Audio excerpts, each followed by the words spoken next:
Eu saúdo a todos com a paz de nosso Senhor Jesus Cristo e estamos aqui para gravar este vídeo e falar de um assunto bastante interessante, bastante curioso que surgiu aqui, né?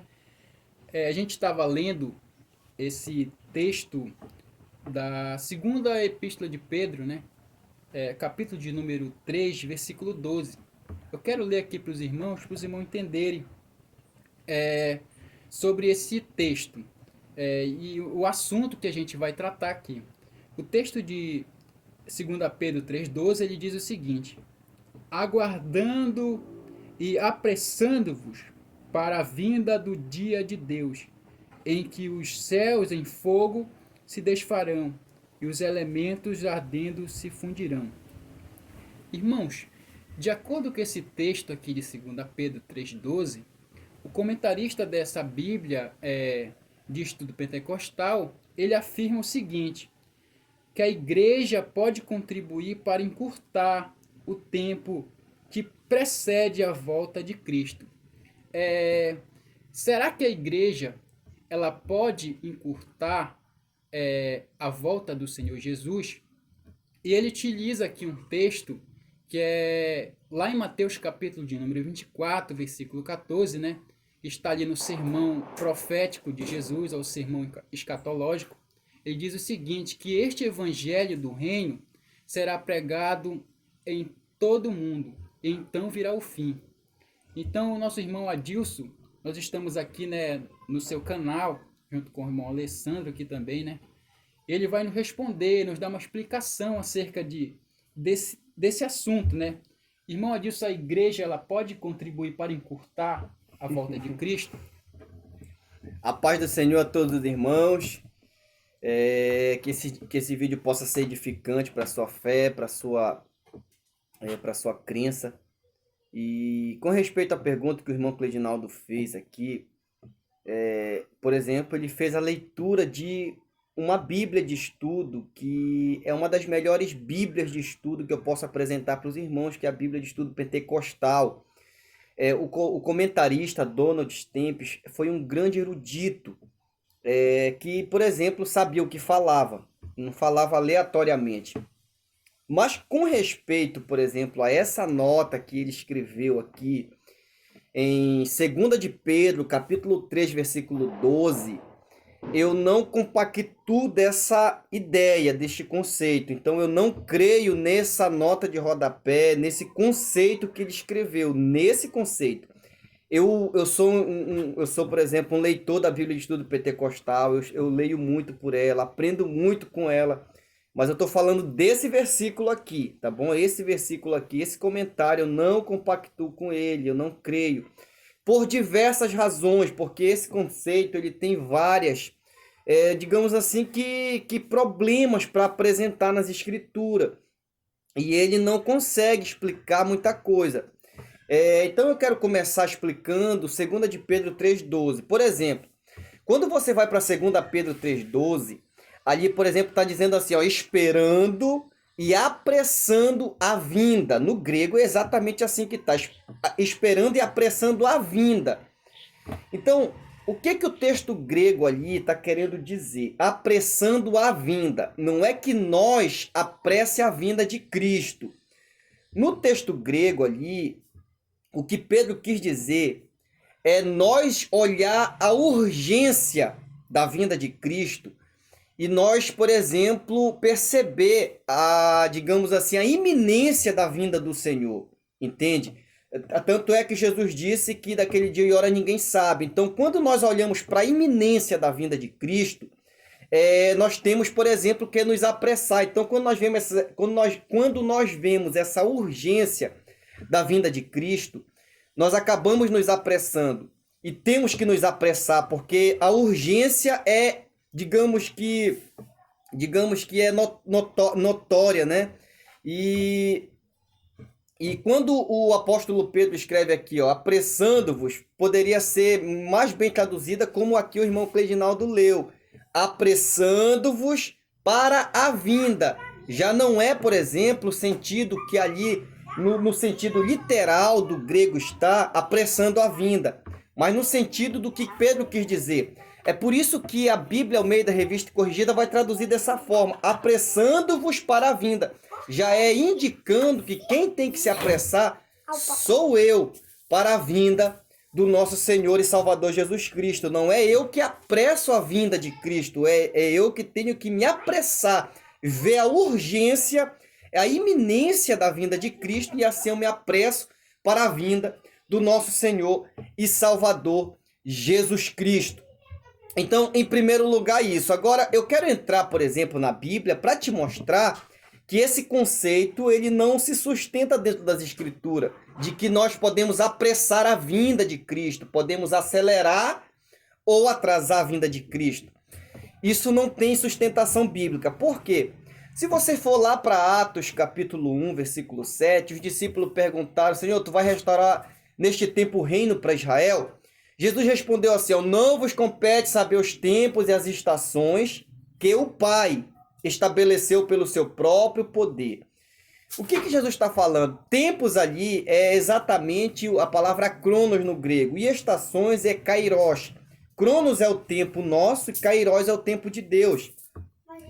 Jesus está falando que, digamos, as coisas de Deus elas já estão determinadas, elas já têm um tempo certo. Você está me entendendo? O Pai estabeleceu pelo seu próprio poder os tempos e as estações. O tempo que ele vai restaurar tudo já está determinado por Deus. Ou seja, quando chegar o dia, Jesus vem, esteja você preparado ou não. Entende? Então, quando a gente observa as Escrituras, por exemplo, lá em 1 Timóteo, capítulo de número 6, irmão Cledinaldo, versículo de número 14... eu peço até que o irmão Cledinaldo leia esse texto para os irmãos verem que está na Bíblia, versículo 14 e 15 de 1 Timóteo, capítulo de número 6. Então veja bem, no versículo 15, Paulo vai falar que Jesus vai se revelar no tempo certo. Agora vai lá, irmão Cledinaldo, leia versículo 14 e 15 em alta voz para eles escutarem aí. Que guardes este mandamento, sem mácula e repreensão, até a aparição de nosso Senhor Jesus Cristo. Versículo 15. 15 agora, olha o 15. A qual, ao seu tempo, mostrará o bem-aventurado e único poderoso Senhor, Rei dos reis e Senhor dos senhores. Então veja bem, quando diz aqui no texto, 1 Timóteo 6,15, a qual no seu tempo mostrará, significa no tempo certo, ou seja, já tem um tempo determinado para Jesus ele vir, entende? Já tem um tempo determinado para Jesus ele se manifestar. O Pai já estabeleceu isso pelo seu próprio poder. Eu não posso encurtar e nem atrasar com o evangelismo. Se eu evangelizar, Jesus vem mais rápido. Se eu não evangelizar, Jesus vai atrasar na sua vinda. Isso não existe nas Escrituras. Esse é um conceito teológico, tá bom? Esse conceito que o Donald Stempes aqui ele apresenta é um conceito teológico, é uma tese teológica, é uma vertente teológica que eu não compactuo porque as Escrituras não dá brecha, não dá margem para isso, entende? Quando a gente lê a Bíblia, a gente percebe que a aparição de Cristo já tem um tempo determinado para ele vir, já tem um tempo certo para ele arrebatar o seu povo e para ele voltar novamente. Entende? Então, se já tem um tempo certo que o Pai estabeleceu pelo seu próprio poder, eu não posso, por exemplo, encurtar ou atrasar. O texto de Pedro não está querendo dizer isso. Então é por isso que a Bíblia Almeida Revista e Corrigida vai traduzir o texto mostrando o conceito, a ideia que o texto quer transmitir. Apressando-vos, é eu me apressar para a vinda, porque é isso que o texto quer dizer. Quando ele diz apressando a vinda no texto grego, por exemplo, é do ponto de vista que eu vejo a vinda de Cristo, a iminência da vida de Cristo, que será imediata, que será rápida, entende? Que será num piscar de olhos. Então, quando eu vejo essa urgência, que ninguém sabe o dia e nem a hora, entende? Aí eu tenho que me apressar, eu tenho que olhar para essa urgência, vendo que a vinda de Cristo, ela vem a qualquer momento, e quando eu vejo essa urgência, aí eu tenho que me apressar, eu tenho que entender que eu não posso, por exemplo, estar despreparado para esse momento, para que ele não me pegue de surpresa, entende? Então, o que eu estou aqui falando para os irmãos tem amparo na tradução da Bíblia Almeida Revista e Corrigida, ok? Apressando-vos, é eu me apressar.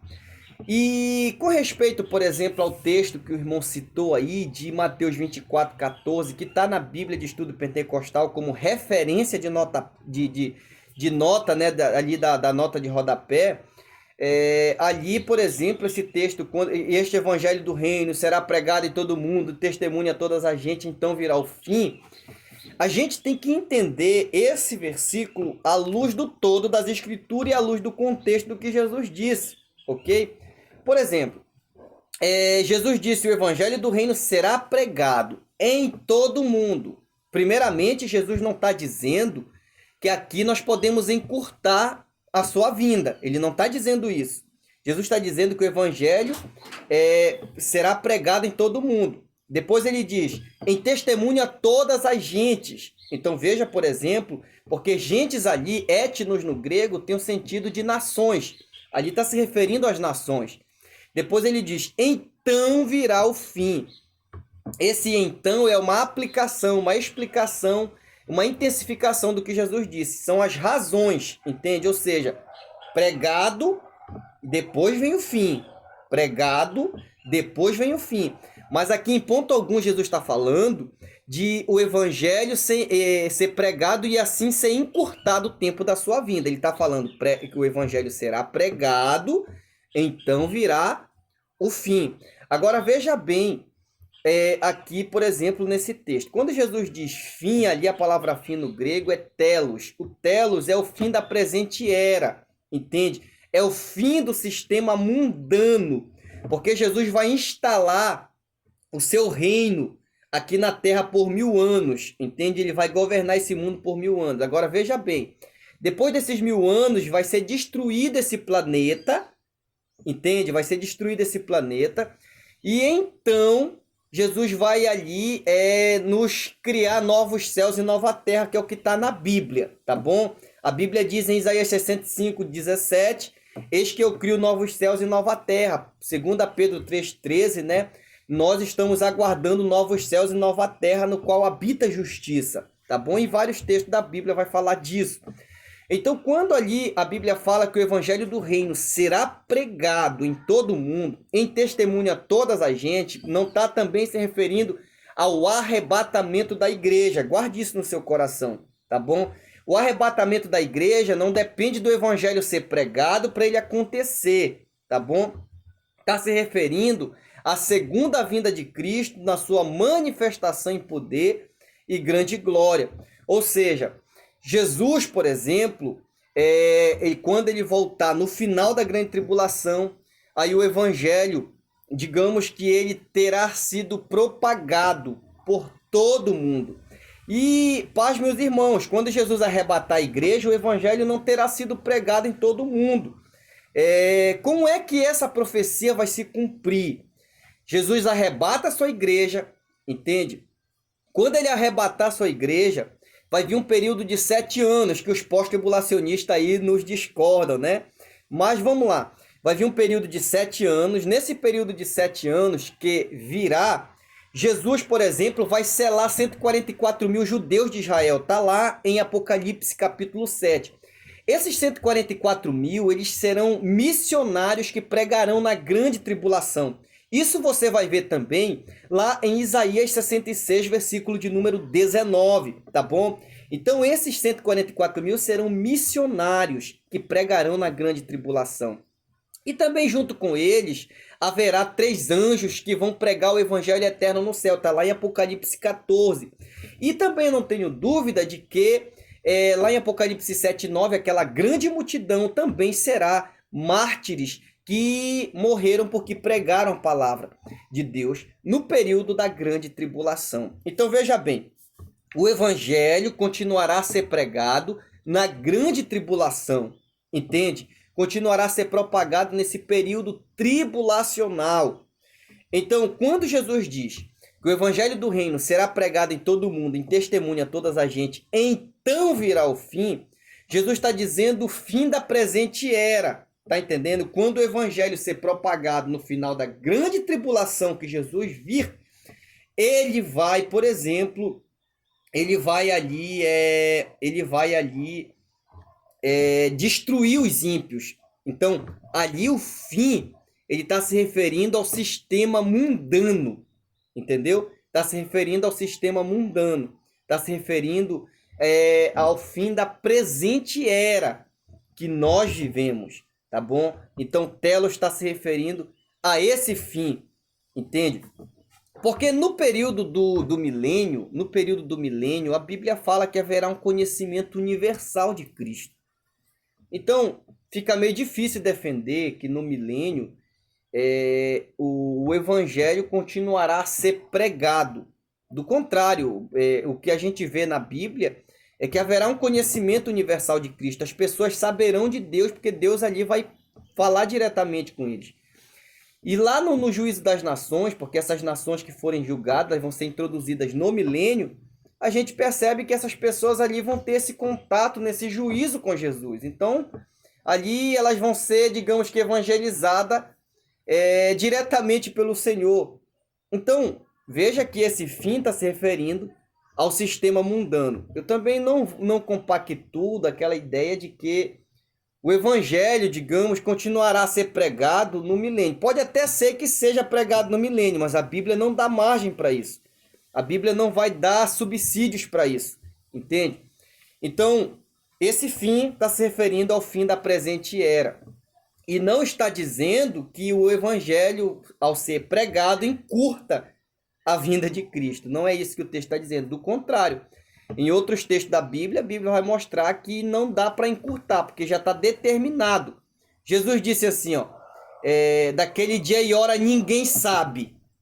Entende? Daquele dia e hora ninguém sabe. Mateus 24, 36. Nem o Filho, nem os anjos, mas unicamente o Pai. Então, peraí. Se nós podemos encurtar o tempo da vinda de Cristo, então não tem um tempo determinado para Jesus voltar. A vinda de Cristo vai depender de nós. E se vai depender de nós, Jesus pode não vir. Por que pode não vir? Porque, e se nós não pregarmos? Entende? E se não houver essa pregação? E se nós, por exemplo, negligenciarmos a pregação do Evangelho? Aí Jesus não vem nunca. Do contrário, irmãos. Não está ligado a nós fazer ou não fazer a vinda de Cristo. Quando Jesus vier, ele vem. Fim de papo, acabou, ele vem. Então, esteja pronto, esteja preparado, que a qualquer hora esse céu vai se rasgar. E a trombeta soará, e nós subiremos ao encontro do Senhor. Amém. Como nós vimos aí, né, nosso irmão Adilson trouxe, né, o esclarecimento desse texto, né, do texto de Mateus 24, 14 também. E a gente sabe, né, irmão, Jesus, o arrebatamento da igreja, ele vai acontecer, né? Ele vai acontecer de qualquer forma, querendo ou não querendo, ele vai acontecer. Mas nós não encurtamos, né? Se nós evangelizarmos, nós não encurtamos a volta do Senhor Jesus. Ele vai voltar e vem buscar, né? Vem arrebatar a sua igreja, conforme 1 Tessalonicenses 4, do 16, né? 17 ali, tá falando ali. E que Deus possa nos abençoar no nome de Jesus. Fique com esta palavra, esta explicação. Que Deus te abençoe no nome de Jesus. Amém. Glória a Deus. Esteja pronto, esteja preparado. Jesus está voltando. O importante é você estar preparado para o dia do Senhor, tá bom? Jesus irá arrebatar sua igreja e nós subiremos ao encontro do Senhor, a encontrar Ele nos ares. E esse momento está mais próximo do que quando aceitamos a fé. As profecias terão seus cumprimentos cabal na face da terra. Que Deus te abençoe.